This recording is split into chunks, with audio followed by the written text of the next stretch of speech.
The Lone Ranger. When I was a kid, we had no TV. Just imagine that. No TV. How did we live? Then one day, the TV arrived. 2 guys brought it in. It was huge. Like a wardrobe. It was bigger than them. They struggled to get it in through the door. It was massive. Yeah, like this. Huge, huge. Only the screen was tiny. It was about as big as a slice of bread. And it wasn't colour. Do you know what it was? No, not black and white. Black and white hadn't been invented yet. It was grey and grey. And you couldn't really see what was going on. All that happened was that there were, like, smudges moving across the screen. Some of them were light grey and some of them were dark grey. Now, my favourite programme was The Lone Ranger. There was a tune that went with it. It's called William Tell's Overture. We all learnt how to sing it, going diddle-land, diddle-land, diddle-land, diddle-land, diddle-land, diddle-land, diddle-land, diddle-land, diddle-land, diddle-land, diddle-land, diddle-land, diddle-land. The Lone Ranger had a mask.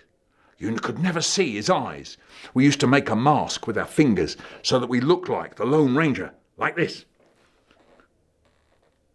At the beginning of every programme, a voice said, "A fiery horse with the speed of light, a cloud of dust, and a hearty hi-ho, silver!"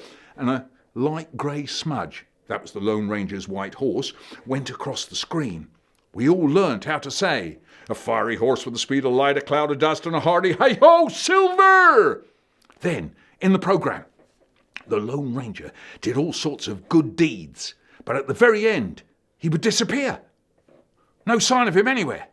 There would just be 2 people standing there, and one would turn to the other and say, "Who was that man?" And the other would say, "That was the Lone Ranger." And we all learnt how to say that. We used to say it to each other in school.